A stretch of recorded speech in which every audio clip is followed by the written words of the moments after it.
It's 5 o'clock. I'm sitting at the dinner table and I'm watching my wife scream at our children to get off their video games and come to dinner. And she turns around and looks at me, and I can see in her face the irritation, the frustration, and worst of all, the disappointment. Because we both know this is my fault. And she says to me, "You go get them." So I get up from the table and I walk back to their bedroom. And as I am peeling my crying children off their gaming devices, I'm thinking, how did it come to this? You see, we can't ban video games in my household.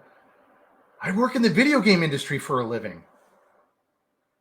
How did this thing that's supposed to bring joy and connection to everybody's lives create so much misery? I thought, what if there was a way we could end video games without a fight? What if we could stop fighting over how much they play or whether or not video games are a waste of time? So I looked. Everything I could find online was either scary, like never let them play at all, ban games, or it was like, no, don't worry about it. Let them play as much as they want. It wasn't useful or helpful. And so taking what I knew about how games are made and working with my wife, we came up with a simple 3-part process to attack the biggest problems that we were having with video games in our home. My name is Scott Novus, and I believe you too can stop fighting with your kids over video games. And over the next 25 minutes, I'm going to share with you the 3 techniques we use to, number 1, stop fighting over ending game time. Number 2, stop fighting over how much your kids play with video games. And number 3, stop fighting over whether video games are a waste of time. So let's dive into it. Number 1, how do you stop fighting with your kids over ending game time? Well, to discuss that, I want to tack something on that goes along with it. And it's a core parenting fear that video games make kids violent. Now, what do these two have to do with each other? Well, first, let me let you know there's a bunch of great data from reputable universities and research organizations that say video games, in fact, do not increase player aggression or violence. But that's probably not very comforting to you because it feels true. And it feels true because our kids get so upset, we tell them to stop playing. So what's really going on? Well, let me ask you a question. Do you know how your child's game actually ends? And I don't mean you yell at them to end it. I mean, how does the game naturally come to a conclusion? We know how baseball ends and football and lots of sports. We know what the ends are. But how does a video game end? Would it surprise you to know that some games never end? Some games end super quickly, but you're right back into them right again. So it's just this loop, loop, loop, loop, loop, loop, loop. Some games you can't save whenever you want. Some games you can't even pause. So how does that affect your gamer? Well, let me give you an example that maybe will make this more relevant. Let's say you're at work and the company just got you this brand new piece of software. Maybe it's an amazing new spreadsheet from Microsoft or the latest product from Adobe, and it's awesome. Like you love using it. It's going to make your job so much easier and more fulfilling. There's just one caveat. You can't save your work until you finish. So you're cranking along, you're using the software, you're like, this is the best. And it's 5 o'clock and your boss walks in and says, turn it off now, shut it down. How do you feel? You're going to lose all the work you just did the whole day. If your child plays a game that has checkpoints, I don't know why developers think that's a fun thing to do, but they do. They can't save whenever they want. And if we force them to turn off the PC or the console, they're going to lose all their work. Is it any wonder they're upset? And the reality is, often as adults, we're imprecise in our language. We don't really care if they turn the device off. I mean, like, how often do you turn off your cell phone? I mean, all the way off. Almost never. It's okay to pause it, right? What we really want them is to stop playing and turn their attention to us so we can move on and do the next thing. But sometimes they can't even pause the game. So let me give you another context that might bring that into make sense. I don't know a single parent who would walk out into the middle of a Little League game, kids on the bases, kids in the dugouts, there's families all around behind the backstop watching the game, and your kid's on the mound facing the batter. It's a close game. Get ready to uncork a pitch. When you grab him by the scruff of the neck, drag him off the field yelling, "It's dinner time now." Nobody would do that.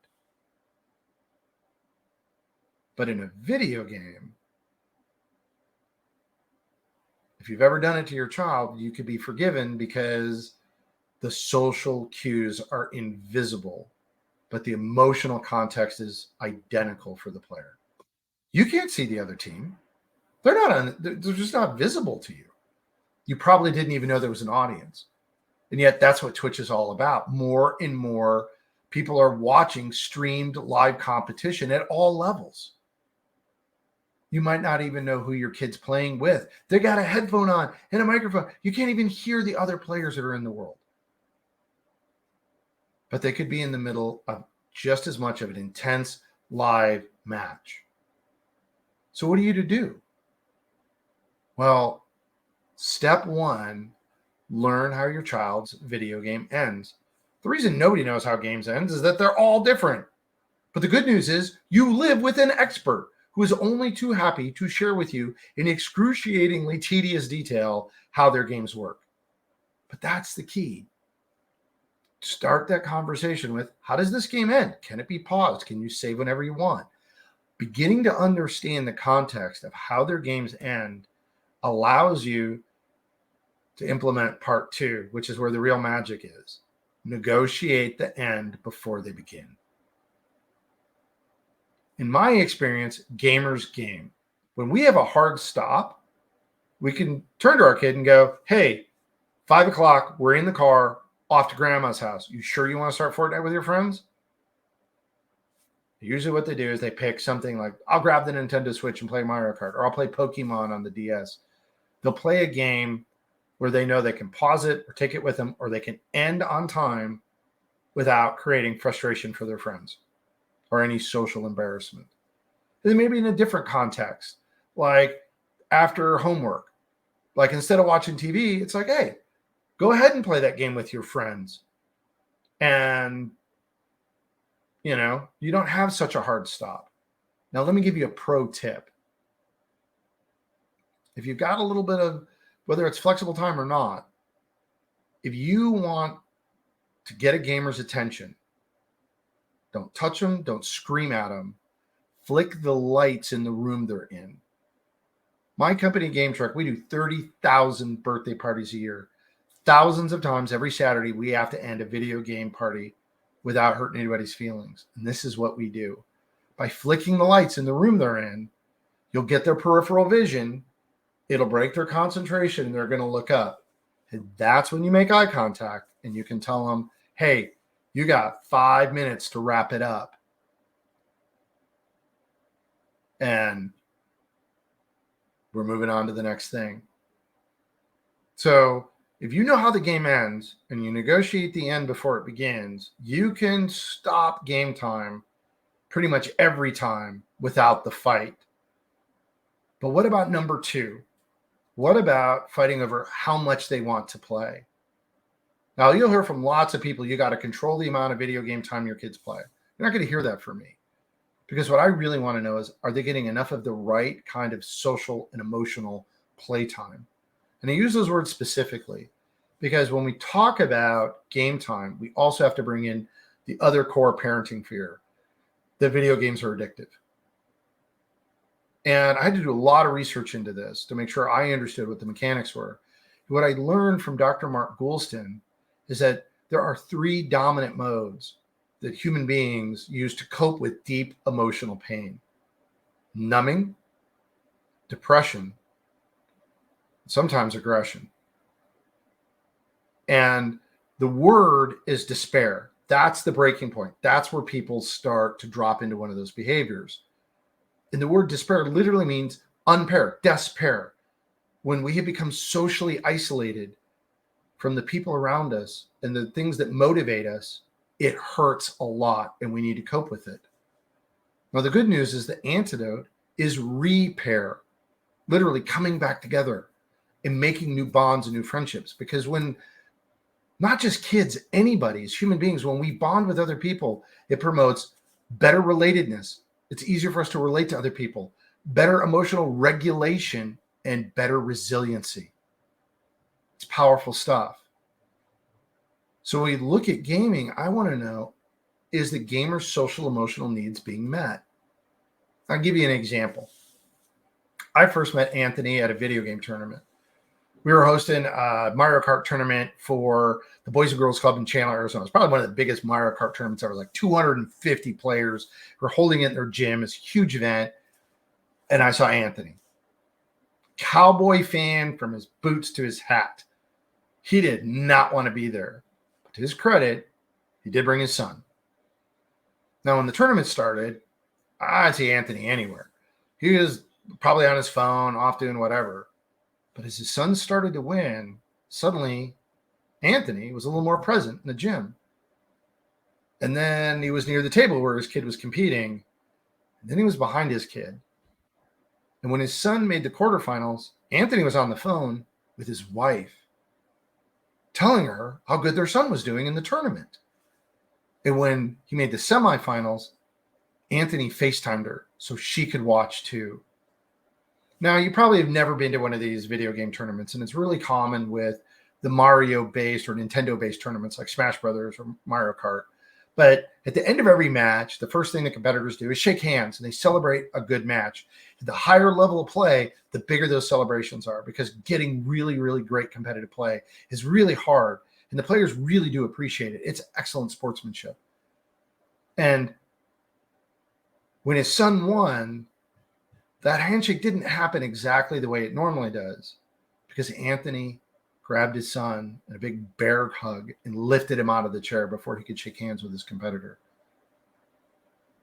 Because for the first time, Anthony saw his son for who he was, a great competitor. That tournament took 8 hours. Was that too much game time? When we look at the environment, what kind of game is it? Is it a solo game? Is it a game we're playing with other people? Are we playing with people we know? Are we playing with strangers? Kind of a mental model you can use is this a game where, like, we're going to go play basketball down at the YMCA with all of our classmates and friends and we're going to hang out there all day? Or are we handing a basketball to a kid saying, it's night, head down to downtown Phoenix, play by yourself? One of those all day is great. The other one is 5 minutes is too long. We don't want that. So one of the things you can do is play video games with your kid. You know how the games end, so you're learning about them. One of the most important things you can do is actually play games with your kids. There's no area where adults have so completely abandoned children as video games. We just turn and say, we're not going to do it. And if you're afraid to play, even better. And the reason for that is you can role model for your child what it looks like for a mature adult they respect to struggle at something, because they never see it. They're not seeing it on social media. School's perfect, except for them, right?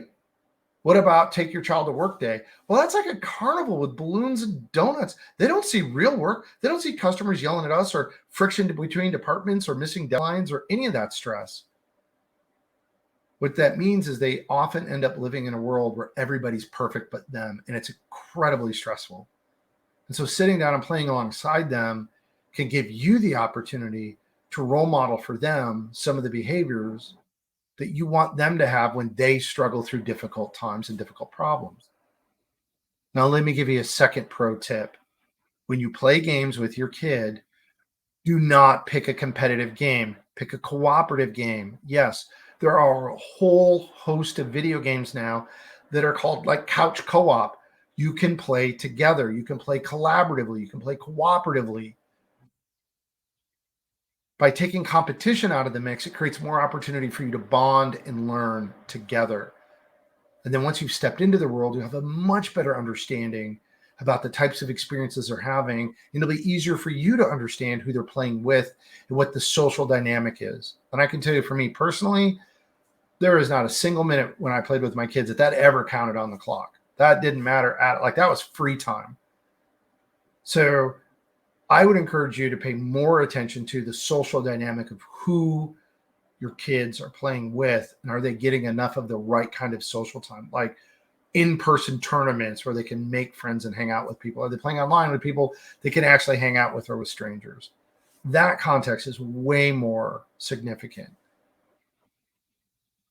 And once their social emotional needs are met, you're going to have many fewer arguments over game time. So we've talked about ending the game without a fight, how to think about how much we play so the needs are met so we can stop fighting about that. What about the third item? What about stop fighting over video games are a waste of time? Now, if your exposure to video games is like nothing or maybe some games on your cell phone, you could be completely forgiven for believing video games are a waste of time because that's your lived experience. The games you're talking about, the Bejeweled, the Candy Crushes, Wordles, they're engineered to waste your time. That's their whole purpose. They're called casual games, and that's what they do. But the kind of games that your kids are playing on PCs and consoles are radically different. They're engineered to deliver a very different experience, a deeper experience, a more engaging, compelling experience. They're designed to elicit internal motivation. It's called intrinsic motivation. And so those gamers are experiencing hard problems. They have to develop skill to overcome, and they must persist until they master those skills and overcome the problem. And the irony is the reward is they get a harder problem to solve. And they love it. But what that means is stop telling your kids video games are a waste of time. You're working against your own interests because your gamer is not going to hear the video game's a waste of time. They're going to hear facing hard problems, developing skills, and persisting is a waste of time because that's what a video game means to them. They don't have enough life experience to know how to map those skills into any other domain in their life, but you do. So the technique you can use to address this waste of time is to start talking to your gamer like it's their job, like a project manager. I'll give you an example. A friend of mine, Kelly, emailed me and she said, Scott, how do I stop fighting with my son over video games? And we started talking about ending game time and how much time he was playing. And I asked, do you play with him? And she said, no. And I was like, well, why don't you try it? And it turned out her son's game was Minecraft. Kelly was blown away. She had no idea. Minecraft is this non-competitive game. It has creative mode and survival mode. And it's one of the most successful games of all time. And in that game, the players can literally create their own worlds. She couldn't believe the creativity, the innovation. Her son was literally learning electrical engineering because you can design circuits inside of the game to create automated systems so you can have railroads. It'll take you from the cities you build. It is an amazing engine for play. And in that experience, she realized so much of what her son was doing mirrored the kind of creative work the graphic designers did at her successful marketing company. And she told me, Scott, I found my son. And she was in tears. Here's your third pro tip. When you talk to your child like a video game is their job, use a question like, how is this difficult for you? What about that did you find so challenging? How did you overcome that obstacle? Stay away from the word why. That creates defensiveness. But when you ask how, you get a story and you're going to have radically different conversations with your gamer about their experience. Now, I've got some other good news because this isn't just about building that bridge, but Kelly was able to build a connection between what her son was doing in Minecraft to real careers about graphic design and working within constraints and being creative. There are over 200 colleges and universities now that offer scholarship and tuition assistance for esports, competitive video gaming. That's right. There are kids going to school right now on scholarship for playing video games. Your kid could be one of them in the future. And if your kid happens to be a girl and you encourage her gaming, you just triple the chances she might pursue a degree in science, technology, engineering, and math, what are called STEM degrees. It turns out people that like to play with technology often want to learn how to create it. So, video games don't have to be a waste of time if we leverage our lived experience to help our kids see a path from their interest to how the skills we're developing in the games could apply to other areas in their lives. So, during this talk, I've shared with you 3 techniques to stop fighting with your kids over video games. How we can end game time without a fight, how we can stop fighting over how much they play, and how to stop arguing over whether or not games are a waste of time. And the number one question I get is, Scott, can you help me stop fighting with my kids over video games? And the answer is yes. All you have to do is email me at hello@scottnovus.com, and I'll send you my free e-guide that contains all the tips and tricks I've talked about, plus more, and a bonus that is a list of video games I highly recommend that you can play with your kids. You don't have to play all of them, but they're well-tested, easy games, fun to pick up and play, and accessible. And they're cooperative and collaborative, and covers all the platforms. So you don't have to remember everything I said because it'll be there in the guide, plus some additional supporting information on tips and techniques. Now I'd like to leave you with this because parenting, like we all know it's hard. And the worst part is you don't really get that much encouragement. You just sort of move from like one thing to the next. And so I really want you to know you're a good parent. You came here to learn skills and techniques to be a better parent. You're a good parent because you care about your child's well-being. You're a good parent because you're still the biggest influence in your child's life. You are a good parent. Thank you.